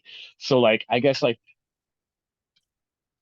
one last thing that I would say is like, assuming that it's a real phenomenon. So, why suddenly all the activity in the 20th century? It's like, okay, well, we're going through this period of rapid technological development. And, maybe like the way species develop technologically is not that you have this kind of singularity in the sense that you get like, infinitely sophisticated, becoming godlike AIs or whatever, like Ray Kurzweil thing. But maybe it's more of like a phase shift, like a step function sort of thing. Kind of like you go from one level of development to another level of development in a very short period of time, and this is just a thing that happens to intelligent species, from whatever origin, right? And our species is going through that right now. Hence, we have drawn attention from other entities in the universe. Who maybe either want to prevent us from going through that, or they want to control us on the other side of that transition, so we're part of their coalition and not the enemy coalition, like, whatever, right? Yeah, maybe part of that could be like convince us that they're way more than they really are, because that will lead us to, but it could, like, how advanced are they really? Like, how far beyond? Like, we usually assume like, oh, they're like millions of years more advanced than us, we could never comprehend what they do. But like, if you were to take like an iPhone and like, hand it to like uh I don't know, say like James Clerk Maxwell, right? Like someone who's even like, well qualified by 19th century standards to understand something like an iPhone, he wouldn't be able to make head or tail of it, right? It would be so far beyond his comprehension. Like similarly, like, technology 100 years in advance of ours, we'd be like, what the fuck even is this? Quite possibly, unless we stagnate. So like, these hyper advanced aliens with their like weird hyperdimensional stuff, their spaceships that are bigger on the inside than the outside, it looks like magic to us. It looks like they're like millions of years in advance. Maybe it's only like a century or two. I'll say this in terms of technology and what it is, because like we think about it as a set of tools and sort of that are mapped to internal models of things. So the movie, and it's probably one of my favorite, it might be my favorite film of all time, 1979, Ridley Scott's Alien. So if we look at the word alien, we because of the way that sort of mass medium commercial artwork like kind of inhabits and contaminates like our view of things. When we say the word alien, well, we think like, Well, that must be something with that's from a distant galaxy with that's of technological sophistication that can, that can somehow outcompete us in some sort of dominance hierarchy of intelligence or something along those lines. But like Alien was not like that at all. And I've often argued that a better title for the film would have been Demon. And the reason is simple. First of all, the design of that creature, I don't know if you know the artist H.R. Giger, was responsible for designing it. I used to Do I know collect the artist? I used to book. have his. I used to have his paintings like I all over my absolutely. I had room the when I was in like Necromonicon college. 1 Like, and 2. Yeah, yeah, yeah. yeah, Absolutely. So if you know it, he's sort of like a Hieronymus Bosch kind of a character, kind of painting these, biomechanical hellscapes. A lot of it's done in airbrush work, but it's sort of like um, what he conceived of as alien. In other words, other is what the etymology of that word is. It means essentially other, and in a particular use of the language, other than human. Obviously, is what we're talking about here. And to Harrison's point, again, like what alien was like, it's like before they started attaching names to it and species and labeling it. I blame Jim Cameron for all that bullshit. But essentially, you had a being that was incomprehensible. Its entire life cycle was incomprehensible. First of all, it starts. You think about the order of things, right? There's somebody encounters an egg, and a spider jumps out of the egg and rapes him, sodomizes a man's mouth, and impregnates a man with a snake that jumps out of his chest, and within a matter of hours grows into a 8 foot tall skeletal black creature covered with phalluses. Like that's a demon, ladies and gentlemen. You could call it an alien all you want. You could claim some sort of biological origin for it that maps neatly to our understanding of biology and of life. But if something is truly, truly alien, and I think that this is what Harrison was referring to, something that lies outside of our entire spheres of competence, all of the domains of knowledge of physical reality that we've accumulated so far, then if the alien invasion happens, it will not be technology that saves us. so like one thing with the alien in But it the doesn't mean that xenomorph, we will not be it's saved. it actually, and this is actually in consistent with what you're saying, and it never gets remarked on, is that as far as I can tell, it really does subtly break some physical laws, in particular the conservation of mass. Um, so okay, Yes. you have this thing which is growing really fast, right? But wait a minute, what is it eating? Where is it getting the mass Yeah. to do that? Because it's not eating the people Great that it question. predates. It's not eating the people that it predates upon, right? It's like laying eggs inside of them, and it's doing that, and it's embedding them in this like gooey stuff, and it's like a little nest, right? But it has to produce that stuff as well. So like it's like what the fuck is its food source? Like you never actually see them eating, despite That the was fact my that they first question upon seeing the movie. I'm like, how did it get right, that big? yeah, right, It's like right, it's something more like a mythology. Like it's a creature mm-hmm. out of a like a.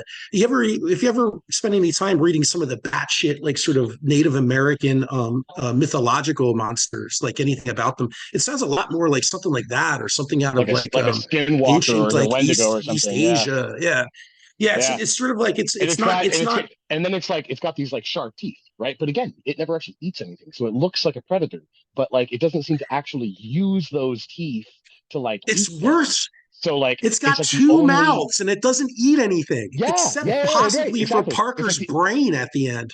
Yeah, It's like it's the very only bizarre. purpose. It's like the only purpose of its entire terrifying mouth is to terrify, right? Which again, like what does a demon Yes. do?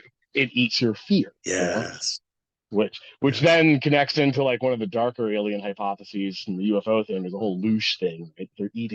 They're farming us for our negative emotions. But I don't know, I feel like Well, maybe that would we explain all the probing for yeah, sure. yeah. All right. Dan, And on that did you have note, any yeah, Dan, did you have Dan, what about any you? last things? Well, nothing that would except that would take us, kind of in a different direction. So maybe for another day. I mean, we probably could talk because the religious side of it is just interesting. I mean, because it could be two different framings, or I don't know, two lenses for understanding a similar underlying, reality that we just get. I don't know.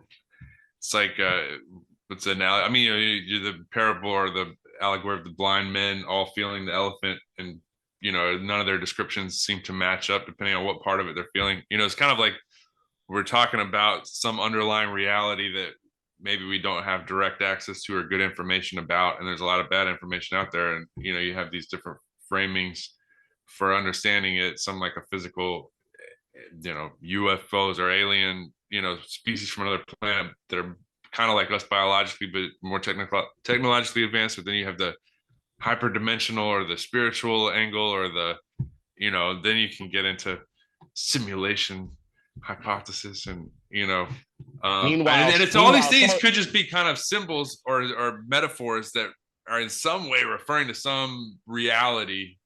Meanwhile, Clumsily, some of the blind men are deliberately trying to deceive you, and the yeah, elephant well, is and then you got that going on too. And the elephant is trying to trick you. Yeah, and so it's like there's other things that could be said. I mean, especially you get into the religious angle and some of the ideas around. I mean, the Book of Revelations is really interesting to me in that way.